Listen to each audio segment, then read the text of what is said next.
Hello students, welcome back to Brain Institute 10th to 12th। तो अपना carbon chapter चल रहा था। पिछले कई दिनों से क्लास नहीं हो पाई अपनी, ठीक है, क्योंकि मेरे खुद के एग्जाम चल रहे हैं। अब इसमें हमने टेट्रा वैलेंसी तक हमने बात की थी कि कार्बन के जो मेरे पास वैलेंसी यानी कि हमने डॉट स्ट्रक्चर कर ली थी। लास्ट टॉपिक मैंने CH4 पे छोड़ा था लास्ट, ठीक है। CH4 की इलेक्ट्रॉन डॉट स्ट्रक्चर हमने बनाई थी। अब इसमें जो CH4 होता है उसकी एक्चुअल जो स्ट्रक्चर है वो कुछ ऐसी होती है, ठीक है। ये मेरे पास CH4 की एक्चुअल स्ट्रक्चर है, मतलब जो एक ये है ऐसे वेज पोजीशन पे होता है और एक मेरे पास ऐसे डॉटेड पोजीशन पे होता है इस टाइप से। तो ये मेरे पास CH4 की स्ट्रक्चर होती है।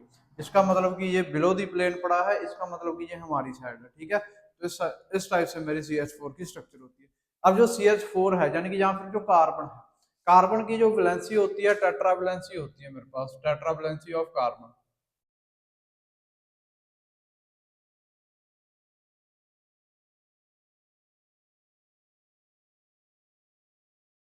टेट्रावैलेंसी का मतलब यह क्या है कि कार्बन का जो एटॉमिक नंबर है मेरे पास वो होता है 6, ठीक है। तो कार्बन के पास मेरे पास 6 इलेक्ट्रॉन होते हैं। जो कार्बन है उसका एटॉमिक नंबर 6 होता है। अगर मैं K L M and N जो कि हमने पिछले चैप्टर में सीखा है कॉन्सेप्ट वो लगाऊं तो इसमें मेरे पास K में 2 इलेक्ट्रॉन, L में कितने बचे, अब 2 गए तो 4 बचे, ठीक है। ये कॉन्फ़िगरेशन होती है।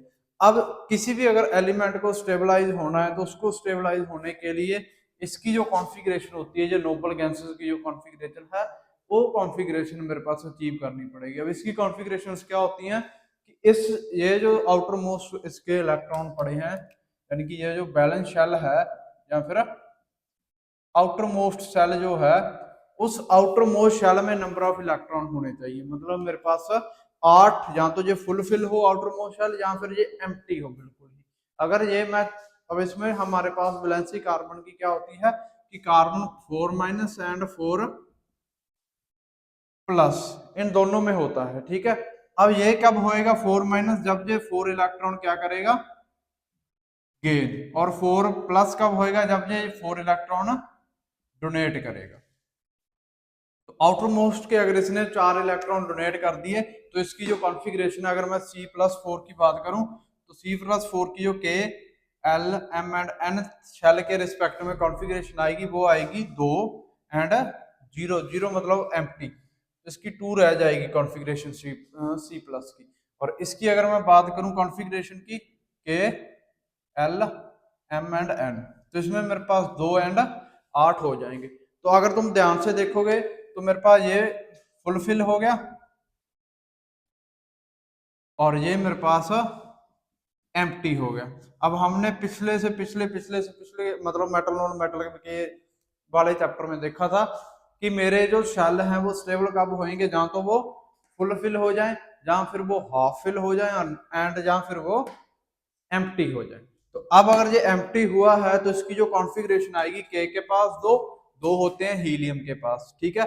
इसके पास टोटल इलेक्ट्रॉन 2 हैं तो हीलियम के पास 2 हैं, तो इसने नोबल गैस की जो कॉन्फ़िगरेशन है उसको अचीव कर लिया। सेकंड चीज क्या है कि ये इसकी 8 होगी, 8 और 2 10 इलेक्ट्रॉन हो गए टोटल। इसके पास 10 इलेक्ट्रॉन किसके पास है, नियोन के पास। नियोन क्या है, एक नोबल गैस एक इनर्ट गैस है, ऐसी गैस जो किसी से रिएक्ट नहीं करती। तो ये दोनों ही केसेस में ये स्टेबलाइज हो गए। अब कौन से केस में ये +4 में होएगा, कौन से केस में ये -4 में होएगा, वो बड़ा क्वेश्चन है। देखो -4 तो ये हो सकता है जब कि मेरे पास कोई भी मेटल जैसे एलिमेंट आके कार्बन से अटैच हो। अगर मेरे पास इस कार्बन से मेटल टाइप के या मेटल्स अटैच होंगे तब ये मेरे पास क्या है 4 नेगेटिव में होएगा। नहीं, नेगेटिव 4 इलेक्ट्रॉन और नेगेटिव हैंडल करना शायद प्रोटॉन के लिए बहुत मुश्किल हो जाएगा, ठीक है। तो ये तो मेटल के केस में होएगा ऊपर। और ये बाकी जो बचे हुए हैं कार्बन से ज्यादा इलेक्ट्रोनेगेटिव है, जैसे नाइट्रोजन, हाइड्रोजन, सॉरी हाँ नाइट्रोजन, हाइड्रोजन के केस में नहीं, नाइट्रोजन, ऑक्सीजन, ठीक है, फ्लोरीन, क्लोरीन, ब्रोमीन, आयोडीन, इन सभी के केस में ये होएगा। और ये हाइड्रोजन के केस में होएगा। यानी कि CH4 में मेरे पास जो वैलेंसी होती है वो किस कैसी होती है -4। और जो मेरे पास कार्बन डाइऑक्साइड हो गया जैसे, ठीक है, उसमें जो वैलेंसी होती है कार्बन की वो होती है +4, ठीक है। क्लियर है, इस वजह से ये टेट्रा वैलेंसी कैरी करता है। टेट्रा वैलेंसी के बाद मेरे पास है कार्बन के एलॉय, एलोट्रॉप ऑफ कार्बन। ठीक है, टेट्रा वैलेंसी में यही है कि कार्बन को अपना नोबल गैस कॉन्फ़िगरेशन अचीव कर रही है, वो जहां तो 4 इलेक्ट्रॉन गेन करके अचीव करेगा या फिर 4 इलेक्ट्रॉन लॉस करके। अगर लॉस करेगा तो +4, गेन करेगा तो -4। ठीक है, अब मेरे पास क्या है, एलोट्रॉप्स है मेरे पास। ठीक है,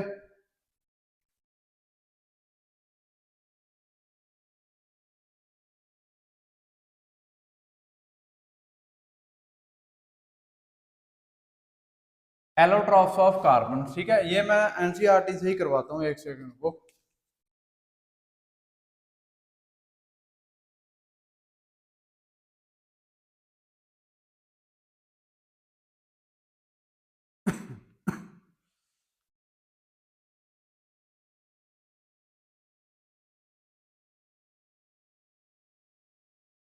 दिख रहा है, ये दिख रहा है।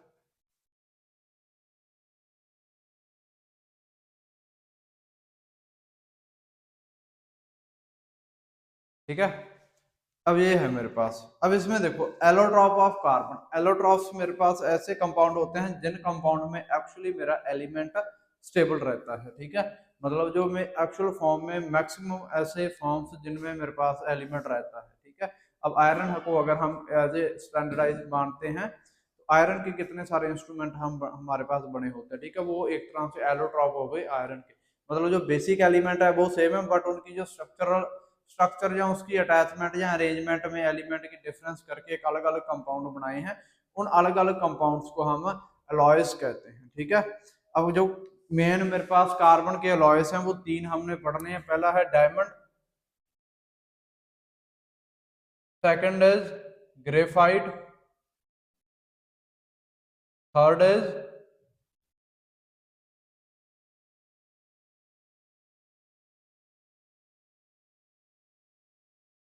बुक बकमास्टर फुलरीन, फुलरीन या फिर C16।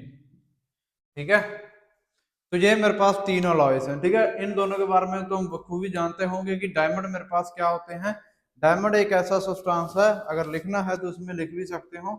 Diamond is colourless transparent substance having extra ordinary vigilance. तो डायमंड एक तरह से कलरलेस सब्सटेंस होता है, ट्रांसपेरेंट होता है, और एक्स्ट्रा ऑर्डिनरी विजिलेंस का मतलब ये है कि वो लाइट को बहुत ज्यादा रिफ्लेक्ट करता है। ठीक है, सेकंड क्या, diamond is quite heavy. Diamond क्या है, एक हैवी अलॉयज है, मतलब बहुत ही ज्यादा हैवी होता है। Diamond is extremely hard, it's does not conduct electricity. अब डायमंड क्या है, एक बहुत ही ज्यादा हार्ड सब्सटेंस है कि नॉर्मल तुम अगर थोड़ा भी मारोगे उसे तब भी नहीं टूटता वो। ठीक है, तो उस वजह से जो मेरे पास डायमंड है, डायमंड में से इलेक्ट्रिसिटी पास आउट नहीं कर सकती। थर्ड क्या है, diamond burn on strong heating to produce form carbon dioxide.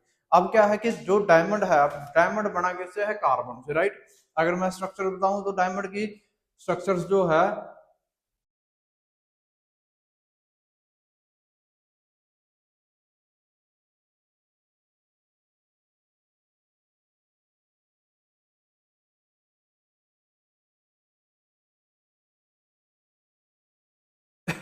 तो ये मेरे पास डायमंड की स्ट्रक्चर होती है।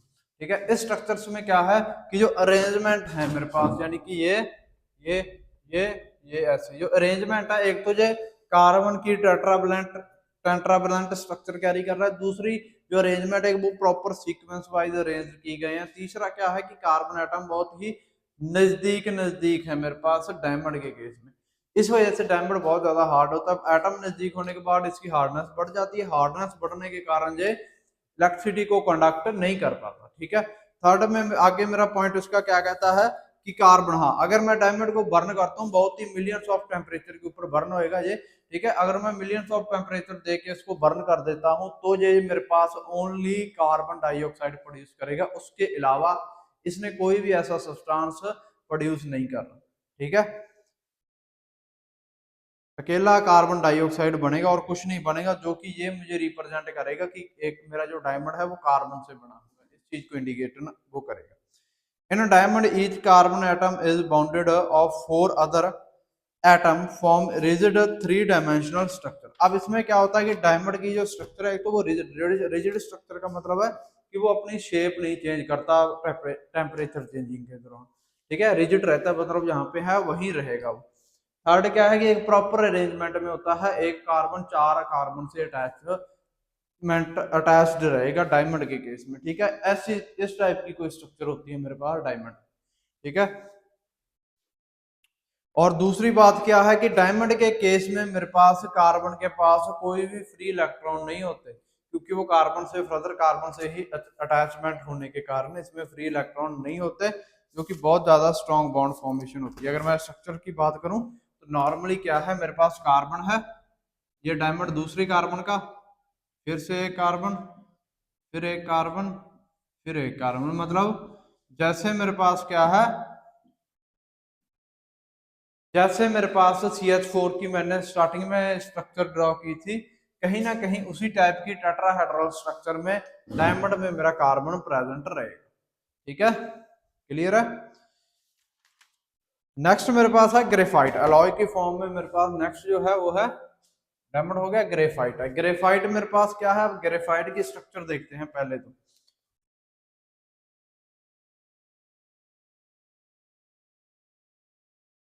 नॉर्मली जो पेंसिल वगैरह होती हैं उनमें मेरे पास ग्रेफाइट प्रेजेंट होता है, या जो नॉर्मल सेल होते हैं उनमें ग्रेफाइट होता है।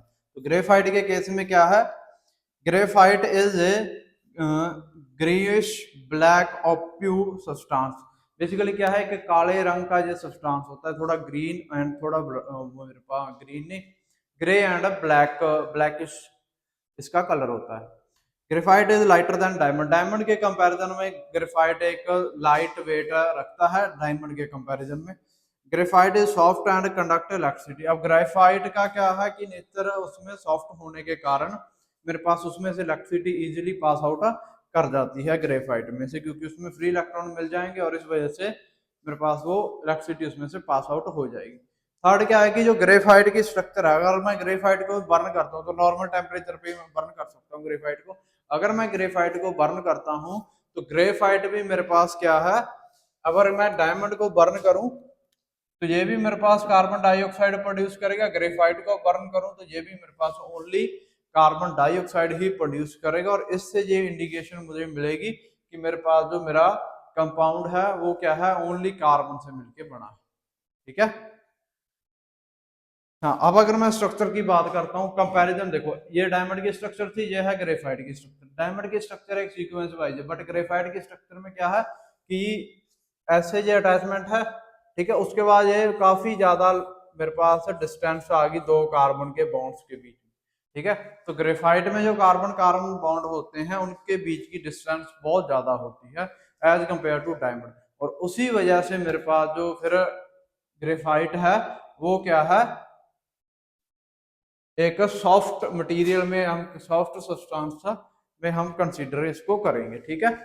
मतलब डायमंड में कार्बन कार्बन बॉन्ड स्ट्रॉन्ग क्यों होता है कि वो नजदीक नजदीक होते हैं, इसमें बॉन्ड लेंथ बढ़ने के कारण वीकनेस बढ़ जाती है, वीक बॉन्ड, यानी कि ये वाले जो बॉन्ड बनते हैं इसमें, ये वाले जो बॉन्ड बने हुए हैं, ये बॉन्ड मेरे पास क्या है, वीक बॉन्ड होते हैं, उसकी वजह से ये सॉफ्ट नेचर रखता है, ठीक है। नेक्स्ट मेरे पास है फुलरीन C16, ठीक है। तो C16 मतलब क्या है कि 60 कार्बन होंगे और अरेंजमेंट होगी उनकी 5 member and 6 member ring attachment के साथ, किसमें,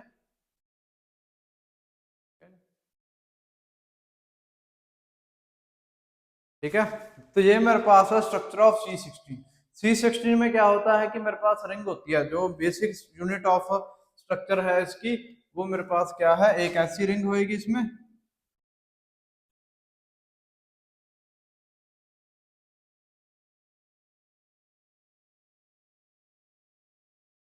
ठीक है। इस टाइप की दोनों, इस टाइप के कंपाउंड होंगे, ठीक है।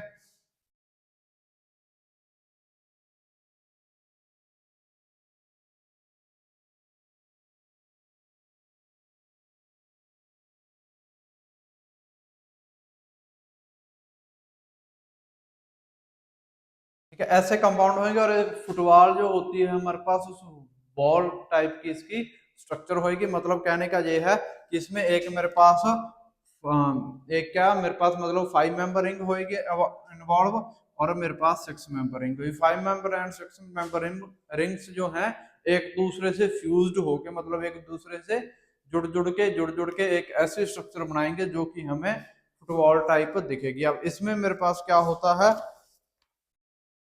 कि ये मेरे पास दोनों केस में हो सकता है। मेरे पास जो C6 है वो क्या है, स्ट्रॉन्ग भी होता है और वो वीक भी होता है। रूम टेम्परेचर के ऊपर अगर मैं बात करूं तो मेरे पास जो C16 यानी कि ये जो स्ट्रक्चर है ये ब्लैक कलर यानी कि डार्क सॉलिड होता है, ठीक है।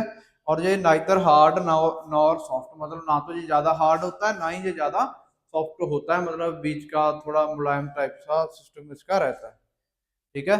और इसकी जो स्ट्रक्चर है वो स्फेरिकल कंपाउंड में ये हम इसको कंसीडर करते हैं। क्लियर है। अब इसमें मेरे पास क्या है, इनके यूज कई बार पूछ लेते हैं या फिर डिफरेंस पूछ लेते हैं, ज्यादातर पूछते हैं ग्रेफाइट और डायमंड में। तो इसमें ये पूछते हैं कि जो ग्रेफाइट और डायमंड है, अगर हम डायमंड और ग्रेफाइट की बात करें दोनों ही कार्बन से मिलकर बने हैं, बट डायमंड बहुत ज्यादा स्ट्रॉन्ग है, ग्रेफाइट उतना ज्यादा क्यों नहीं। पहले तो वही कि डायमंड में जो स्ट्रक्चर होती है वो टेट्रावेलेंट होते हैं और उसमें मेरे पास क्या है, कार्बन कार्बन जो बॉन्ड है वो स्ट्रॉन्ग होता है, और ग्रेफाइट में कार्बन कार्बन बॉन्ड वीक होता है, ठीक है। दोनों की स्ट्रक्चर अलग अलग होती है, उस वजह से दोनों की हार्डनेस एंड सॉफ्टनेस वेरी कर जाती है। उसके बाद जो डायमंड है वो बहुत ही एक्सट्रीम टेम्परेचर और बहुत ही एक्सट्रीम प्रेशर पे बनता है, ठीक है, इस वजह से वो थोड़ा हार्ड होता है। और जो ग्रेफाइट है वो उतने नॉर्मल प्रेशर और टेम्परेचर पे बना होता है।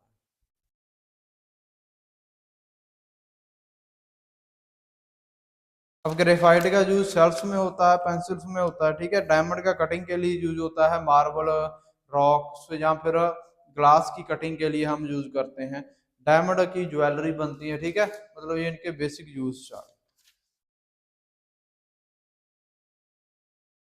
उसके बाद जो है मेरे पास, यानी कि ये तो लॉयस, इन पे ज्यादा क्वेश्चन इसमें बनते नहीं, ठीक है। नेक्स्ट जो है मेरे पास वो है ऑर्गेनिक कंपाउंड।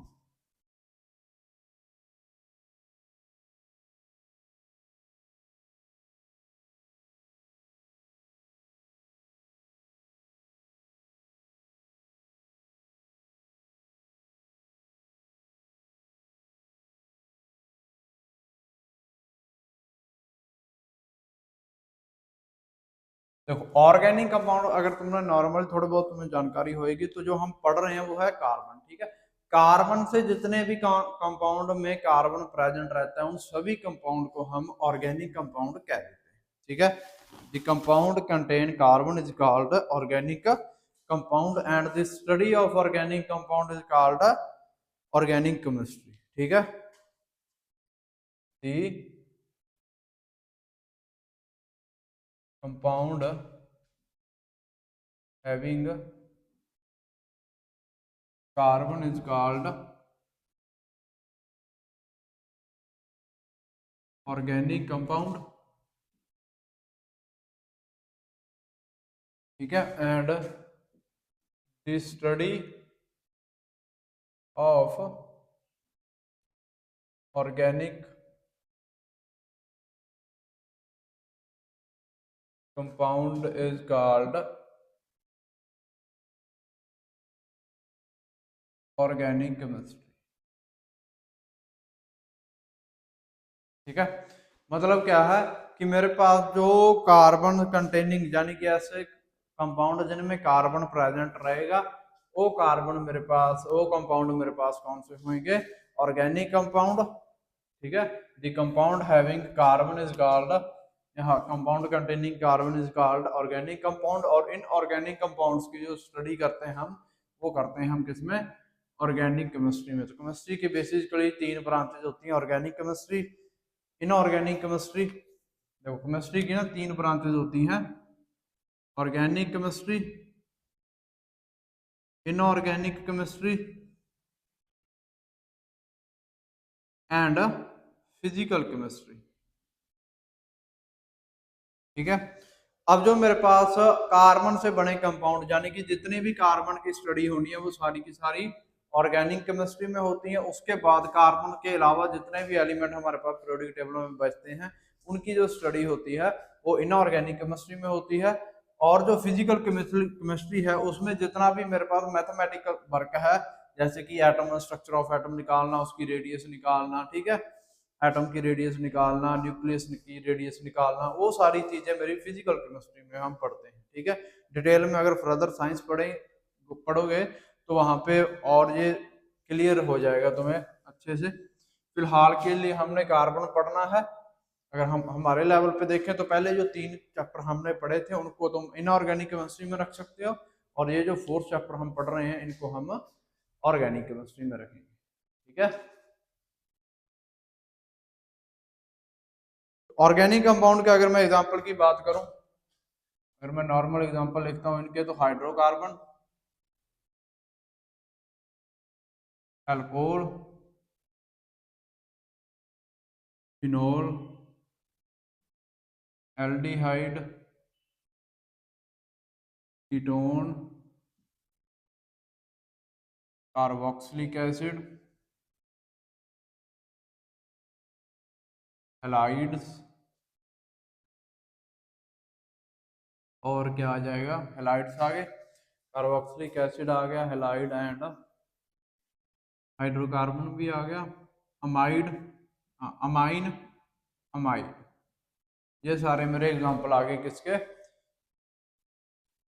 ऑर्गेनिक कंपाउंड्स के। और इसके अलावा अगर तुमने जो पढ़ा होगा इसमें तुम कार्बोहाइड्रेट भी रख सकते हो, ठीक है, प्रोटीन जो होते हैं वो भी रख सकते हो अगर तुमने नॉर्मल में जाना है तो, ठीक है। नहीं, बेसिक हम सॉरी बेसिक हम ये कंपाउंड इसमें पढ़ने वाले हैं, ठीक है। एक एक करके इनको हम देखेंगे, इनके फंक्शनल ग्रुप, मतलब जस्ट इंट्रो, इंट्रो भी नहीं हम कह सकते, जस्ट हम ओवरव्यू सा ही देखना है इसमें, ज़्यादा डीपली ये हमारे सिलेबस में नहीं है। पर्टिकुलर अगर डीपली ये करेंगे तो हम +2 में करेंगे, ऑलमोस्ट हमारा +2 के जो लेक्चर्स हैं उसमें ये सारी चीज़ें डीपली चल रही हैं, ठीक है।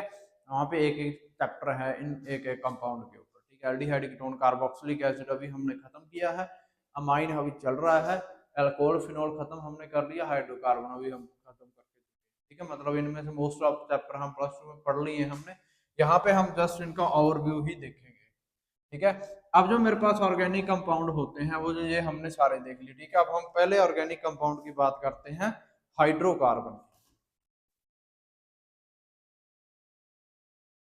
Hydrocarbon, this is the first organic compound हम कह सकते हैं, ठीक है। हाइड्रोकार्बन क्या होता है, अगर मैं डेफिनेशन की बात करूं तो साथ साथ नोट्स में भी काम आ जाएगा तुम्हारे। एक कंपाउंड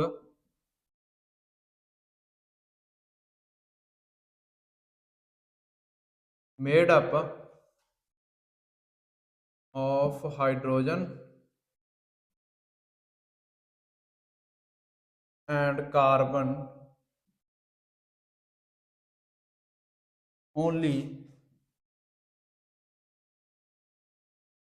इज कॉल्ड हाइड्रोकार्बन, ठीक है। Most important natural source of hydrocarbon is petroleum,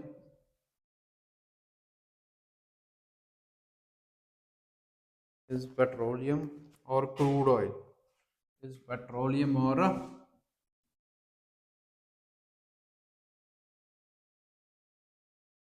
crude oil, क्या क्लियर है। अब हम देखते हैं, तो बेसिकली मेरे पास क्या है, हाइड्रोकार्बन क्या होते हैं, ए compound made up of hydrogen, यानी कि hydrogen and carbon only is called hydrocarbon, मतलब ऐसे कंपाउंड जिन कंपाउंड्स में मेरे पास क्या है, हाइड्रोजन एंड कार्बन दोनों ही हो, दोनों के अलावा और कोई भी सब्सटेंस प्रेजेंट ना हो, तो मेरे पास वो मेरे कौन से होंगे, हाइड्रोकार्बन होंगे, ठीक है। मतलब क्या है, हाइड्रोजन एंड कार्बन से बनके जो कंपाउंड मिलेंगे मुझे मिलेंगे वो होंगे हाइड्रोकार्बन, ठीक है। अब इनका जो मेन सोर्स होता है, नेचुरल सोर्स जो होता है वो होता है पेट्रोलियम, पेट्रोलियम में हमें मोस्ट ऑफ क्या मिलता है, नेचुरल गैस। अगर मैं गैस की बात करूं तो नेचुरल गैस, और नेचुरल गैस जो होती है मेरे पास वो क्या होती है, CH4। CH4 मतलब कार्बन और हाइड्रोजन, और इसको हम फिर एक तरह से एग्जाम्पल भी कह सकते हैं इसका। अगर मैं एग्जाम्पल की बात करता हूँ का हाइड्रोकार्बन की, तो CH4, C2H6, C3H8 एटसेट्रा, ऐसे जो मेरे पास कंपाउंड होंगे वो सारे के सारे किस में आएंगे, हाइड्रोकार्बन में आएंगे। ठीक है, क्लियर है। अब ये जो हाइड्रोकार्बन होते हैं ये भी दो टाइप के होते हैं। ठीक है, कौन कौन से होते हैं वो देख लो। हाइड्रोकार्बन ये जो है मेरे पास दो टाइप के होंगे। पहले होंगे saturated hydrocarbon and unsaturated hydrocarbon.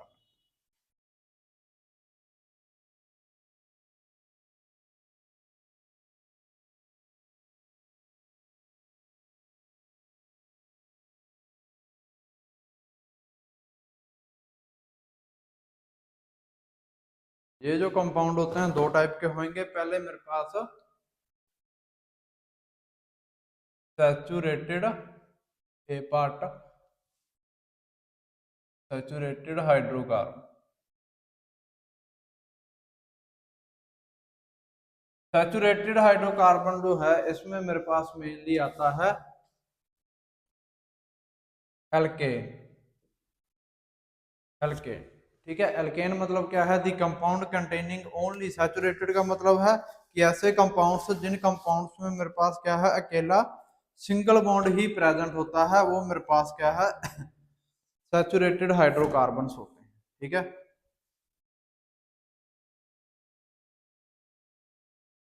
ये hydrocarbon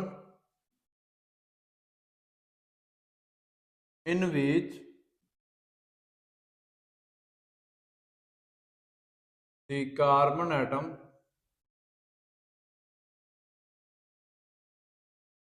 are connect by only single bond is called saturated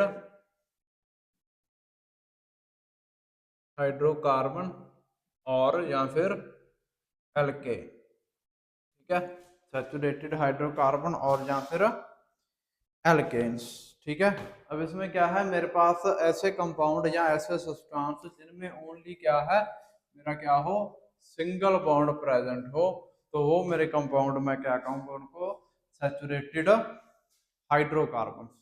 ठीक है, तो ऐसे कंपाउंड जिनमें अकेला सिंगल बॉन्ड रहता है वो मेरे पास सैचुरेटेड हाइड्रोकार्बन या फिर एल्केन होते हैं। एल्केन में मेरे पास क्या है, ANE हम यूज करते हैं किसके लिए, सिंगल बॉन्ड के लिए। ठीक है, एल्केन का जो ANE है वो रिप्रेजेंट यहाँ पे क्या कर रहा है, सिंगल बॉन्ड को रिप्रेजेंट कर रहा है। अगर मैं एग्जांपल की बात करूं या फिर इसके जो फॉर्मूला है, केमिकल फॉर्मूला, उसकी मैं बात करूं, अगर केमिकल फॉर्मूला है जो उसकी बात करूं तो वो होएगा CnH2n+2। ठीक है, अगर एग्जांपल की मैं बात करूं, अगर मैं n की वैल्यू क्या है 1 रखता हूं तो C1+2 में 1 प्लस में 2, तो ये मेरे पास क्या होएगा CH2+2 4। तो CH4 इसका एग्जांपल है, और CH4 हमने देखा है क्या होता है, CH और H। ठीक है, क्लियर है। ये CH4 है, सिंबली अगर मैं 2 रखूं तो इसमें n की वैल्यू तो C2H2 × 2 + 2। ठीक है, तो ये कितना आ गया, 2 C2 का C2, H 2 दूनी 4 + 2, तो C2H6 हो गया ये। और इसकी जो स्ट्रक्चर होगी फिर वो कैसी होगी, CHHH और H। ये मेरे पास सेकंड इसका जो है हाइड्रोकार्बन वो आ गया C2H6। सिमिलरली मेरे पास क्या है, n की वैल्यू 3 अगर हम रखेंगे तो C3H2 × 3 + 2 = C3H 3 दूनी 6 प्लस 2, तो ये कितना हो गया 3H8, ठीक है। और इसकी जो स्ट्रक्चर है वो कैसी होगी, HCH HCH HCH and H, ठीक है। तो गौर से देखने वाली बात यह है कि सारे के सारे हाइड्रोजन और जो भी कार्बन अटैच हैं वो मेरे पास किस में अटैच हैं, सारे के सारे बॉन्ड जो हैं वो क्या हैं, सिंगल बॉन्ड हैं। तो जो भी मेरे पास सैचुरेटेड कंपाउंड या एल्केन्स जो होते हैं उनमें मेरे पास जितने भी बॉन्ड बनते हैं वो सारे के सारे क्या है, सिंगल बॉन्ड बनते हैं, ठीक है, क्लियर है। और ऐसे कंपाउंड जिनमें सिंगल बॉन्ड होते हैं उन्हें हम कहते हैं सैचुरेटेड हाइड्रोकार्बन या फिर एल्केन, ठीक है।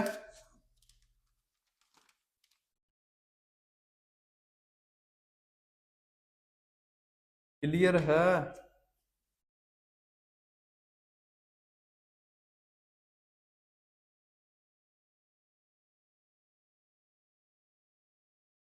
क्लियर है। तो सेकंड जो होते हैं मेरे पास हाइड्रोकार्बन के टाइप वो होते हैं अनसैचुरेटेड हाइड्रोकार्बन।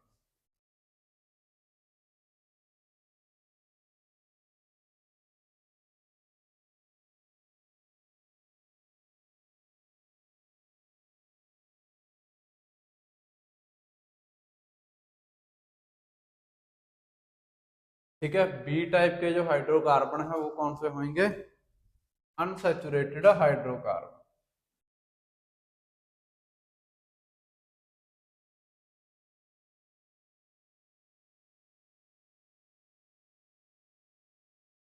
ठीक है, अनसैचुरेटेड हाइड्रोकार्बन में मेरे पास पहला है ए, फर्स्ट जो है वो है एल्कीन।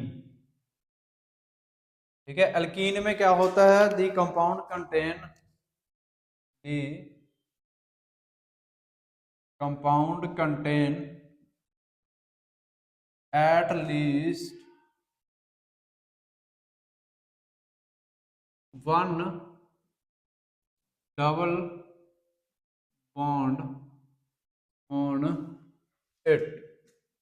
ठीक है, मतलब मेरे पास अल्कीन एक ऐसे कंपाउंड होंगे जिनमें कम से कम एक मेरा डबल बॉन्ड प्रेजेंट रहेगा। अगर मैं इसके जर्नल फॉर्मूला की बात करूं,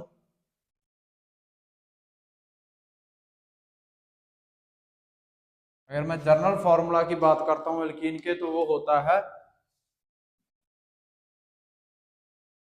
CnH2n।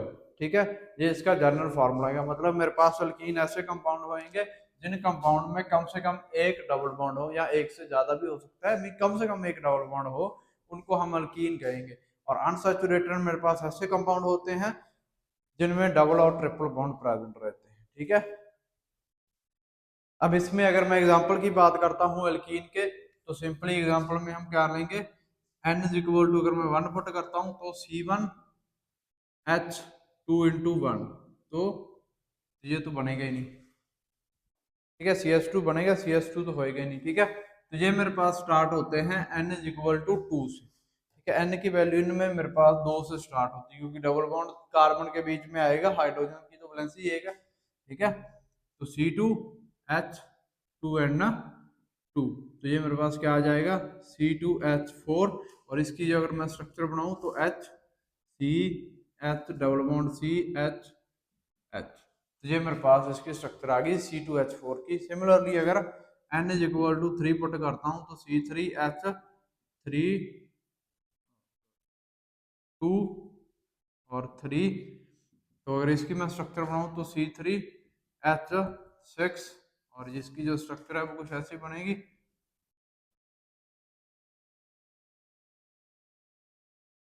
ठीक है, ये इसकी स्ट्रक्चर आ गई। मतलब क्या है कि एक मेरा डबल बॉन्ड प्रेजेंट है, अगर इसको भी मैं खोल के लिखूं तो ये ऐसे कुछ हो जाएगा। तो मेरा एक डबल बॉन्ड एटलीस्ट प्रेजेंट होना चाहिए, तभी मैं उसे क्या कहूंगा, अल्कीन कहूंगा। ठीक है, क्लियर है। अब इसी का जो मेरे पास सेकंड पार्ट है अनसैचुरेटेड का, वो क्या है वो देखो। ये तो था मेरे पास अल्कीन। ठीक है, अल्कीन में मेरे पास क्या है, ENE जो है, यानी कि ENE जो है ये रिप्रेजेंट करता है किसको, डबल बॉन्ड को। ठीक है, ENE हम किसी भी, अगर किसी भी नाम के पीछे ENE लगा दें तो उसका मतलब है कि उसमें कम से कम एक डबल बॉन्ड प्रेजेंट है उस कंपाउंड में। ठीक है, क्लियर है। अब इसका जो सेकंड पार्ट है वो देखो, अनसैचुरेटेड हाइड्रोकार्बन का second part.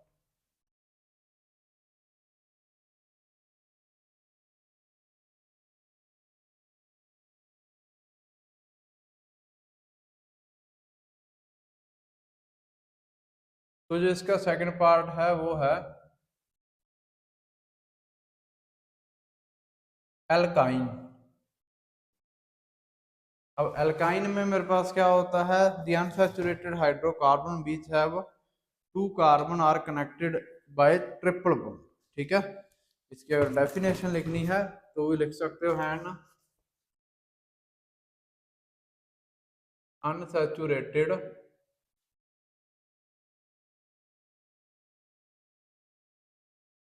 Hydrocarbon in which the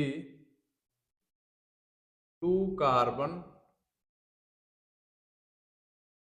are connected are connected by a are connected by a triple bond is called alkyne। ठीक है, मतलब इसमें मेरे पास क्या है कि कार्बन और कार्बन के बीच में कम से कम एक मेरा क्या होना चाहिए, ट्रिपल बॉन्ड प्रेजेंट होना चाहिए। दी अनसैचुरेटेड हाइड्रोकार्बन इन बीच टू कार्बन, यानी कि दो कार्बन के बीच में अगर दो कार्बन कनेक्टेड हैं ट्रिपल बॉन्ड के साथ, तो वो मेरे पास फिर क्या होंगे, एल्काइन होंगे। ठीक है, अब इस केस में मेरे पास वाई एन ई जो है ये रिप्रेजेंट किसको करता है, ट्रिपल बॉन्ड को रिप्रेजेंट कर रहा है वाई एन ई मेरा। ठीक है, अगर मैं इसके जर्नल फार्मूला की बात करता हूँ, जर्नल केमिकल फार्मूला की अगर मैं इसके बात करता हूँ तो वो मेरे पास क्या होएगा, C N H two N minus two. ठीक है, ये इसका जर्नल फार्मूला हो जाएगा मेरे पास, अल्काइन का जर्नल फार्मूला जो है वो ये हो जाएगा। ठीक है, अगर मैं एग्जांपल की बात करूं तो एग्जांपल में मेरे पास क्या है, n is equal to two रख के देखते हैं पहले, क्योंकि दो कार्बन कहा ना हमने, दो कार्बन कहा है तो n is equal to two रखते हैं, तो टू रखेंगे तो मेरे पास क्या आएगा, C2H two into two minus two, तो ये कितना हो जाएगा, C2H दो दूनी चार माइनस दो, तो C2H2, और इसकी अगर मैं स्ट्रक्चर ड्रॉ करूं तो मेरे पास H C triple bond CH ये बन जाएगी। ठीक है, सिमिलरली मैं N इज इक्वल टू अगर 3 रखता हूं तो मेरे पास C3H2 3 minus two is equal to C3H6 minus two, और अगर मैं इसको फर्दर देखूं, 6 में 2 गए 4, C3H4, और इसकी स्ट्रक्चर बनाऊं तो ये स्ट्रक्चर कुछ ऐसी बनेगी, HC ट्रिपल बॉन्ड CH और H। ठीक है, अगर मैं N इज इक्वल टू 4 रखता हूं तो मेरे पास क्या हो जाएगा, C3C4H2 4 माइनस टू, और दो चार दूनी 8, तो H8 माइनस टू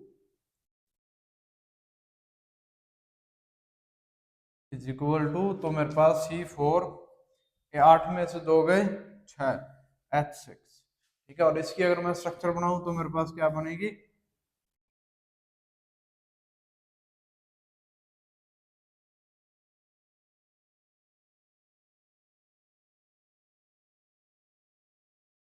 ठीक है, ये ऐसी इसकी स्ट्रक्चर फॉर्म हो जाएगी।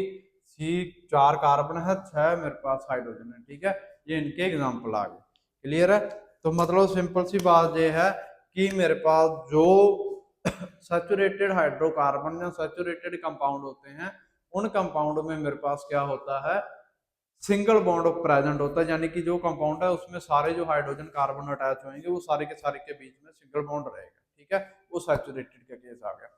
अब अगर अनसैचुरेटेड की हम बात करते हैं तो अनसैचुरेटेड हाइड्रोकार्बन जो हैं इनमें मेरे पास बेसिकली क्या होता है, कम से कम एक डबल या फिर ट्रिपल बॉन्ड प्रेजेंट होना चाहिए, तब हम उन्हें क्या कहेंगे, कंपाउंड को अनसैचुरेटेड कंपाउंड कहेंगे।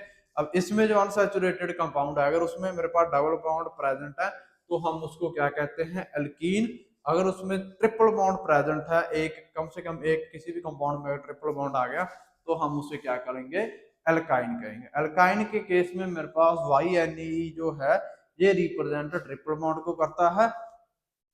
ठीक है, कहीं पे नोट डाल के लिख सकते हो तुम, नोट डाल के लिख सकते हो कि मेरे पास जो ओ सॉरी ANE ही है, वो ANE है जो वो रिप्रेजेंट सिंगल बॉन्ड को कर रहा है। ENE जो है वो रिप्रेजेंट मेरे पास डबल बॉन्ड को करता है, और YNE जो है वो रिप्रेजेंट मेरा ट्रिपल बॉन्ड को करता है। ठीक है, और डबल बॉन्ड ट्रिपल बॉन्ड ये कोवलेंट बॉन्डिंग हमने ऑलरेडी पिछले लेक्चर में देखी है, तो ये चीज तुम कहीं पे नोट डाल के लिख सकते हो। ठीक है, इतना इतना क्लियर है। तो ये तो थे मेरे पास हाइड्रोकार्बन। अब इसमें एक केस और होता है अल्काइल ग्रुप। ठीक है, वो और देख लो, इसका स्क्रीनशॉट ले सकते हो पहले। तो एक छोटा सा एक कंपाउंड और है अल्काइल ग्रुप।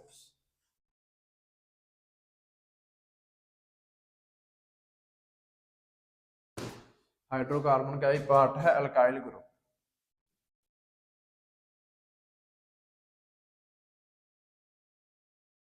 अल्काइल ग्रुप क्या होते हैं, the group formed by the group formed by the removal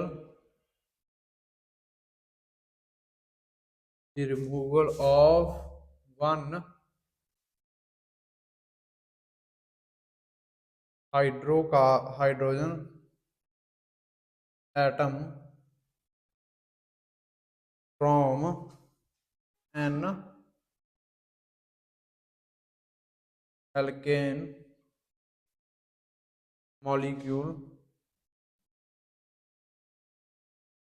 is called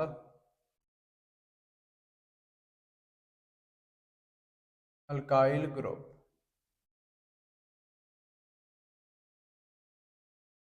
ठीक है, अल्काइल ग्रुप मेरे पास क्या होते हैं वो और देख लो। दी ग्रुप फॉर्म्ड यानी कि एक ऐसे ग्रुप जो बनते हैं कब, the removal of one hydrogen atom from alkene.